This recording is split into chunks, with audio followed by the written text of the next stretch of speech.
Saudações, professor Walter Almeida, da Escola Municipal Anne Frank, trabalhando a disciplina de matemática, os alunos de 9º ano.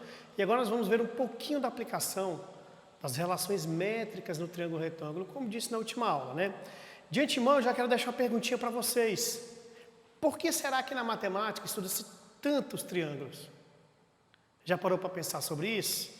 Teorema de Pitágoras, trigonometria, relações métricas no triângulo retângulo, e por aí vai, área. Por quê? Por quê? Tudo bem? Voltando às nossas relações métricas, vamos ver então aqui a aplicação dela? Bom, na nossa aplicação, nós temos o exemplo 1. Encontre x e y. Bom, o objetivo desse primeiro exemplo é simplesmente mecanizar o processo, fazer você entender mais rapidamente como determinar. Ele me deu um triângulo retângulo, determinou a altura desse triângulo retângulo, certo? Então aqui eu tenho M, aqui eu tenho N, aqui seria o H, A, B e C. Não é isso? Todos os elementos estão aqui identificados. Bom, primeira coisa que eu posso observar é que o valor de Y seria esse pedaço de 9 mais esse pedaço de 3. Se eu fosse pensar que aqui é A, M mais N. Não é isso? Pensando nessa relação, eu tenho que o Y é 9 mais 3. 9 mais 3. Então, Y é igual a 12 centímetros lineares. Então, logo de cara, já me resolveu alguma coisa interessante.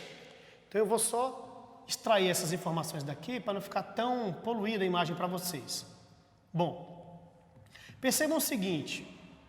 No lugar desse Y aqui, eu posso ter um 12. Como é que eu faço para conseguir o valor do X? Já encontrei o valor do Y. Bom, ocorre que o cateto ao quadrado é igual a base pela parte do cateto, tudo bem? Então, 3 vezes 12. X ao quadrado. 3 vezes 12 são 36.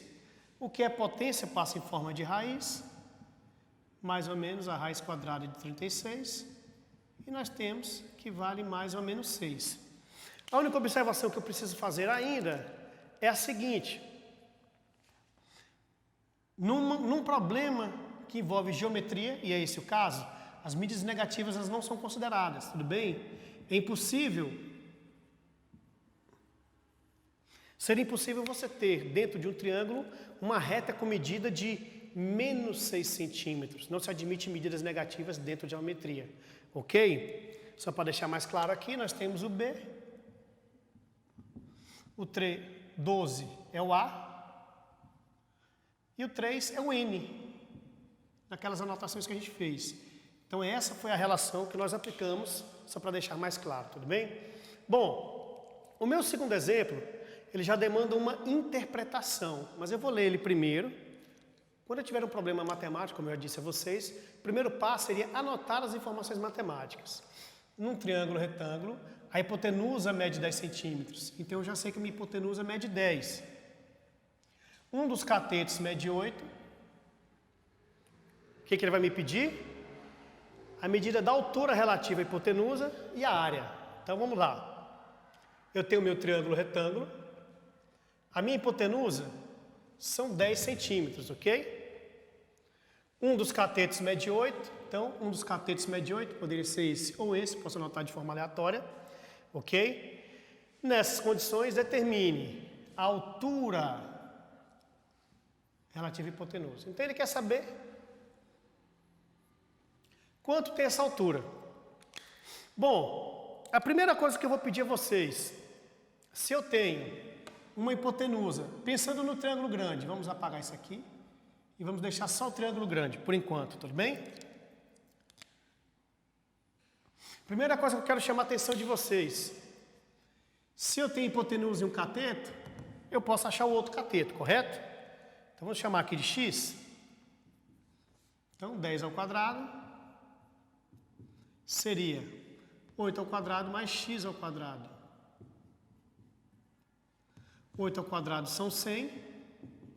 Desculpa, 10 ao quadrado são 100. 8 ao quadrado é 8 vezes 8. O que está positivo vem negativo.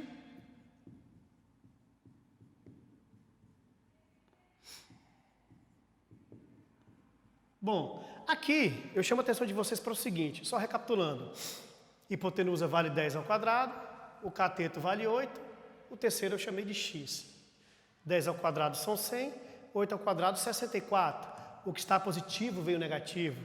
100 menos 64, 36. Só para você entender claramente até onde nós chegamos. Bom, aqui é como se fosse a seguinte pergunta. Qual o número que é elevado ao expoente 2 dá 36? Eu já sei que é o 6. Outra coisa, sempre vou ter duas possibilidades, positiva e negativa. Como eu já disse a vocês, o triângulo retângulo na geometria não se admite medidas negativas. Então aqui eu teria apenas esse 6 aqui. A partir do momento que se tem o 6, agora é pensar em como determinar essa altura. Perceba bem, A vezes H, B e C. Então, A vale 10. A altura é o que ele está pedindo. Qual é o valor de B? 8. Qual é o valor de C? 6, que é o valor que a gente acabou de encontrar, não é isso? Então, 6. 10H é igual a 6 vezes 8, que são 48. O que está multiplicando vai passar dividindo. Então, o que está multiplicando passa dividindo. Perceba que aqui não dá uma divisão exata. Aí eu vou chamar a atenção de vocês para um detalhe. Quando o enunciado não te passar, se eu fizer essa divisão, vamos entender, só para deixar mais claro. 48 dividido por 10, eu teria 4,8. Tudo bem? Bom, é um valor matemático real. É errado usar? Não. O problema é, quando o enunciado da questão não te trouxer números com vírgula, números decimais, a sua resposta não pode ser também número decimal, tudo bem? Você tem que acompanhar o padrão do enunciado da questão. Isso é importante você saber. Então aqui eu vou tentar simplificar. Como os dois números são pares, 48 dividido por 2 são 24 e 10 dividido por 2 são 5. Então essa altura, eu vou dizer que ela equivale a 24 quintos. Tudo bem? Bom, aqui a gente para um pouquinho o conteúdo e eu gostaria de contar um caso para vocês, uma coisa interessante que eu costumo dizer aos meus alunos. Sexto ano eu fiquei de recuperação em matemática. Eu tinha um tio que era um cara extremamente descontraído. Então, quando eu fiquei de recuperação, nessa época, os pais de vocês, se estiverem do lado, pode perguntar a eles, quando você ficava de recuperação, você fazia uma prova de recuperação no final do ano. E essa prova tinha o conteúdo do ano inteiro. Então, às vezes, uma nota baixa em matemática fazia com que você relembrasse todo o conteúdo do ano. Era uma prova super puxada, super difícil na época. Então, você se preparava para ela por um mês, você tinha 30 dias para entender todo o conteúdo de um ano inteiro. E assim eu fiz. Quando o meu tio ficou sabendo que eu estava de recuperação, ele passou na minha casa. Sabe aquele tio gente fina que te leva para os passeios, aquele cara que te faz sorrir mais que os outros? Era esse cara. Então ele chegou na minha casa e falou, pô, Walter, vamos viajar para a praia? Eu nunca tinha ido à praia, morava no interior do Goiás. Falei, pô, aí ele olhou para mim e falou, pô, você não vai poder ir, né? Você gosta de estudar mais do que todo mundo, vai estudar um mês a mais, né? Ô, rapaz, é uma pena, eu queria muito te levar para a praia. Claro que eu chorei, fiquei chateado por muito tempo, me preparei para a prova, fiz, passei raspando. Passei, ufa, tô livre, né? Estudei o sétimo ano, algumas notas baixas, e adivinha o que aconteceu no final do ano? Recuperação em matemática de novo. E adivinha quem me visitou? Aquele tio gente fina. Adivinha o que ele falou para mim? Vamos para a praia de novo? Olho cheio de lágrima, triste pra caramba, ele foi embora sorrindo de novo, e eu fiquei estudando e passei arrastado, dessa vez quase fico. Quando chegou no começo do ano, no 8º ano, que na época se chamava 7ª série, eu pedi a um vizinho, falei, cara, eu não vou mais perder essa viagem de final de ano, que o meu tio sempre me leva, né? Aliás, sempre passou para me levar. E pedi ao vizinho, falei, Luiz, o que você acha de me ajudar com matemática? Ele, pô, cara, te ajudo demais, eu gosto e tal. Tem sempre aquele vizinho, aquele cara, gente boa, um primo, um irmão, que vai fazer isso por você, não é isso? E ele então me socorreu e começou a me explicar matemática. Um mês e pouquinho, fiz a primeira prova, já não fiquei com nota tão baixa, fui melhorando. Com 2 meses, já estava entre as melhores notas da sala. Olha que bacana, hein? Final do ano, entre os melhores alunos do 8º ano em matemática, era o gordinho que vos fala. Claro que fiquei tendo a expectativa do meu tio vir me levar no final do ano. Peguei o resultado, aprovado, passei. O passeio ficou para depois. Tive de viajar para a praia já depois de adulto. Mas olha a ironia do destino e por que eu estou te contando isso. Eu já fui o coitadinho que não aprende matemática. Eu já fui o coitadinho que era burro e tudo isso que vocês gostam de dizer entre vocês. O que mudou a minha vida, nesse sentido, foi encarar esse problema de frente. Tudo bem? Continuo tendo as minhas dificuldades em matemática. Não sou perfeito e ando longe disso.